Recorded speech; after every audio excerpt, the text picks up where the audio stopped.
Hey everybody, hope your day is going well. We are back with another reaction. We're going to listen to Sir Paul McCartney talking about his 5 favorite Beatles songs. I'm not sure if this is a video from one interview or just clips from over the years because, with YouTube videos, sometimes the titling, ends up being something different than what the video is about. I've noticed this. This trend?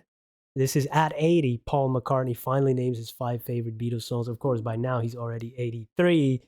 And yeah, this would be interesting. Picking your favorite Beatles songs, even for fans, that's almost like an impossible task. I am going through their albums on Patreon, one by one, song by song. I am currently recording reactions for the White Album that should be up on the Patreon soon. And so I've heard quite a few Beatles songs by now, and I've listened to many, many on repeats. For me, as of now, the ones I listen to most are In My Life, Eleanor Rigby, Let It Be, Don't Let Me Down. See, I'm already gonna start more than 5. Fixing a Hole, Strawberry Fields. I just got done reacting to Obladi Oblada, which is such a great song, and then My Guitar Gently Weeps. Oh, I can't stop. Help me, Paul. You're gonna have to help me out, man. I also put some Google alerts for any close concerts that Paul McCartney would be doing near me. I missed his Got Back tour when he came to Europe. I should have started my Beatles journey earlier.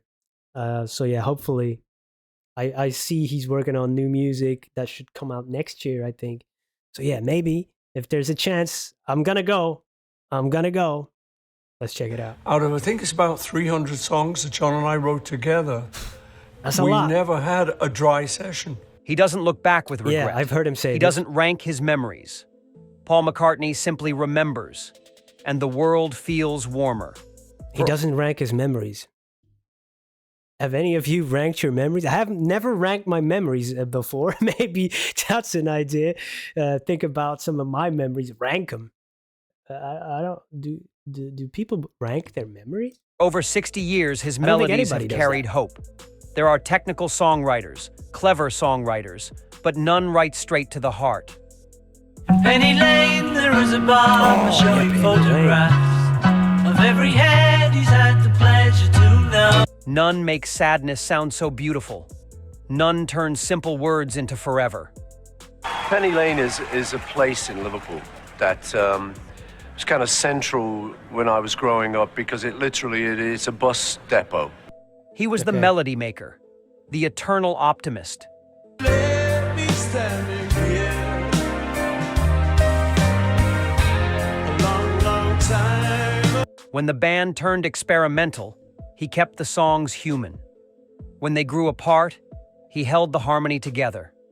When it ended, he never stopped believing in what they built. The music was always bigger than the drama, but hidden inside all those hits, all those classics, are moments that still move him. Songs that remind him why he started, why 4 kids from Liverpool changed everything.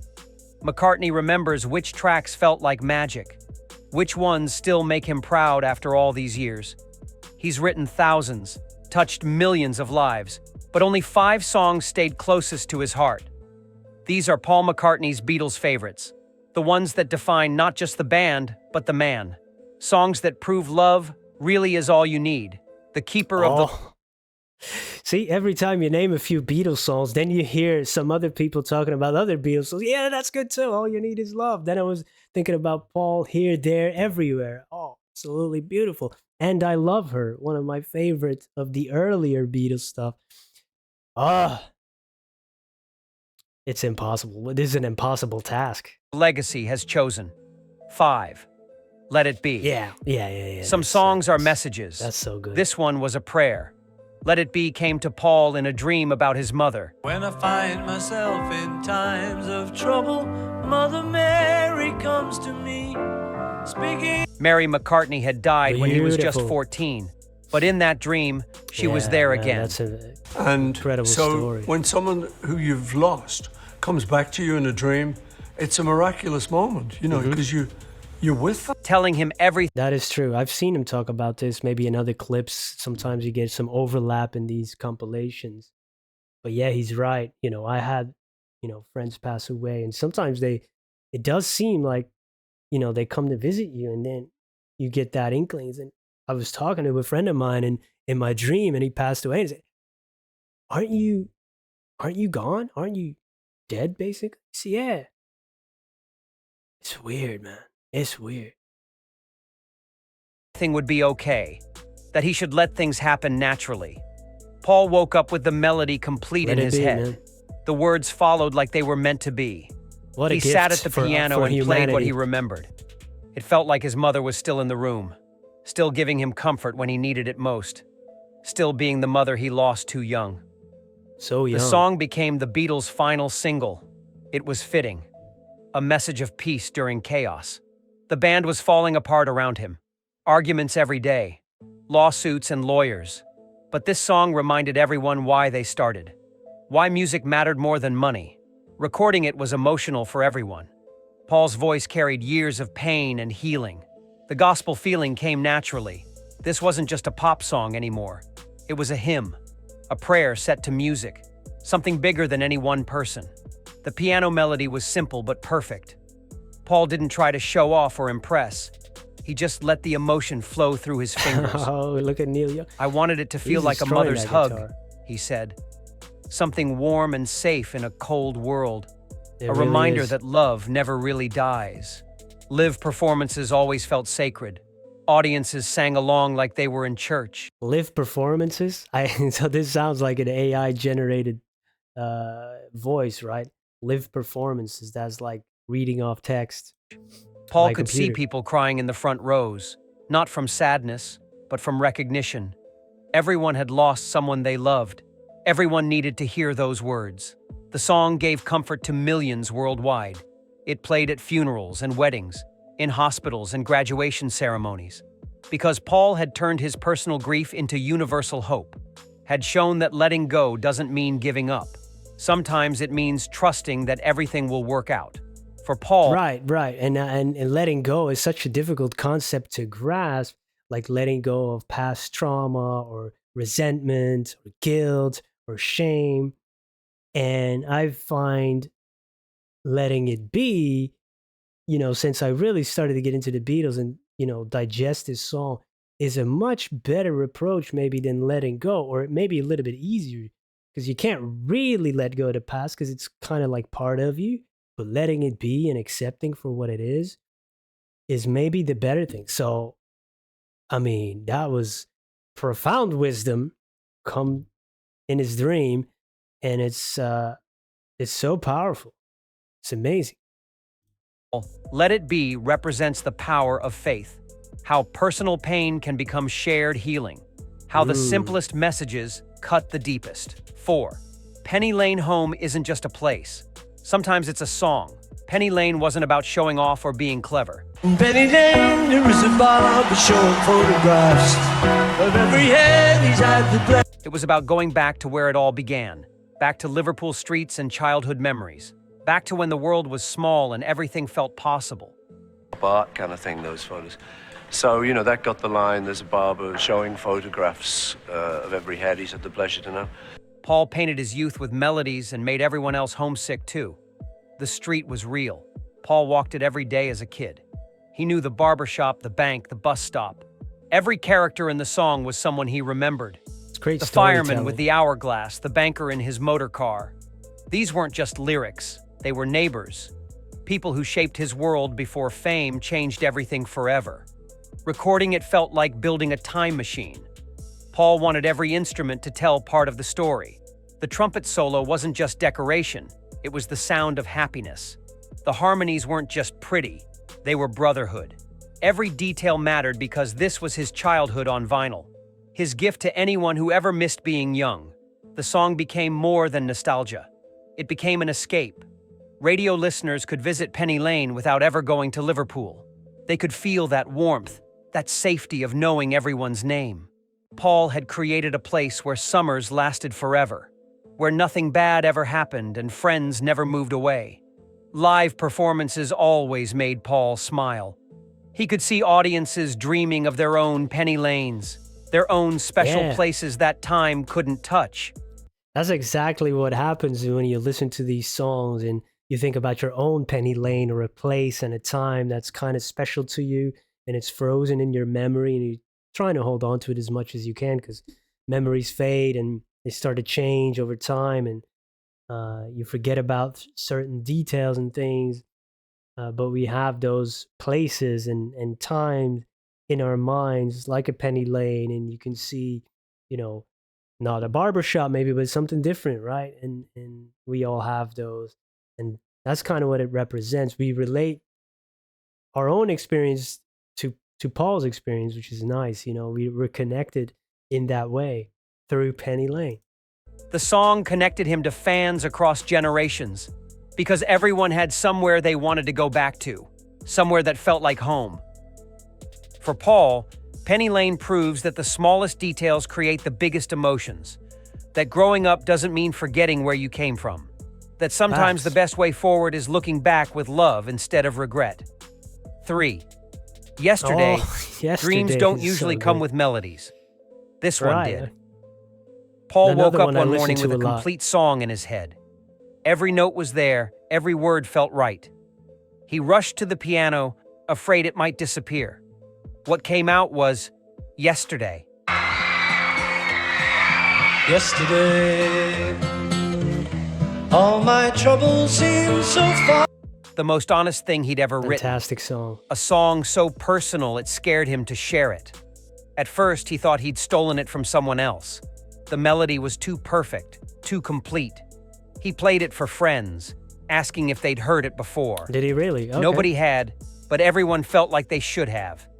It was the kind of song that felt like it had always existed. Oh, I was just going to say that. Sometimes you have that with songs. You feel like an instant nostalgia, even if you haven't heard it yet. Or you feel like this is a song that you've always known kind of thing. You know, sometimes when you meet a friend or something, you're like, oh, it's like I've known you for years. I mean, even though we just met. Like Paul had just discovered it instead of creating it. The Beatles didn't know what to do with it. It was too sad, too slow, too different from their sound. John and George couldn't find their place in it. Ringo had nothing to play. So Paul recorded it alone with just a string quartet. His first solo moment inside the band, his voice naked and vulnerable against classical instruments. The song became something bigger than the Beatles. Other artists covered it immediately, each finding their own pain in Paul's words. It wasn't just about lost love anymore. It was about lost time, lost chances, lost people, lost versions of yourself that you could never get back. Right. Everyone had their own yesterday they couldn't escape.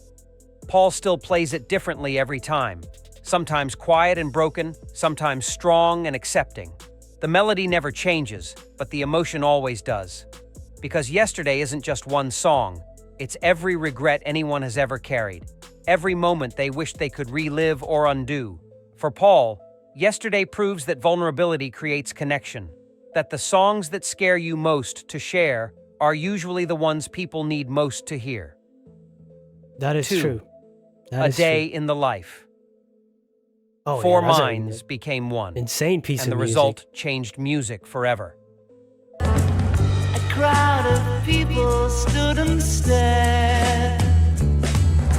So A melodic. Day in the Life wasn't supposed to work. Paul had one That song ending. fragment, John had another. Right. Two different stories, two different moods, no obvious way to connect them. We wrote that little section as I loved it. We kind of looked at each other. But somehow, in that magical way the Beatles had, the pieces found each other. What emerged wasn't just a song, it was a revolution disguised as a pop record. John's part came from reading the newspaper. He saw a story about a car crash, another about potholes in the road. Right. Real life turned into poetry, everyday tragedy made beautiful through melody. His voice was distant, almost floating, like he was reporting from another world. Paul knew immediately that this wasn't just another John song. This was something deeper, something that needed careful handling to reach its full potential. Paul's section was completely different. Upbeat, rushing, full of life and movement. A man getting ready for work, catching a bus, living an ordinary day. But when they put the two parts together, magic happened. The ordinary and the cosmic Great collided. Life and death routine, and mystery, all held together by that famous orchestral crescendo that still gives people chills today. Recording the orchestra was pure chaos and pure genius. They gave 40 classical musicians one simple instruction: start at the lowest note you can play, end at the highest. How you get there is up to you.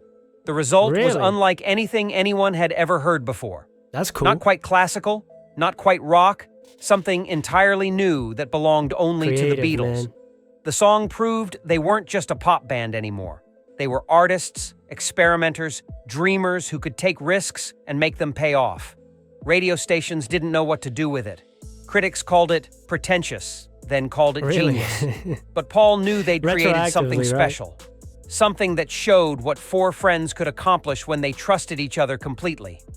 For Paul, a day in the life represents the peak of collaboration, when individual talents become something greater than their sum. One, Here Comes the Sun. Beautiful song. I knew this one before I started my Beatles journey. I love George Harrison and his, some of his insights and, some of the wisdom that he includes in his lyrics, and then, reflecting in his voice and in the music.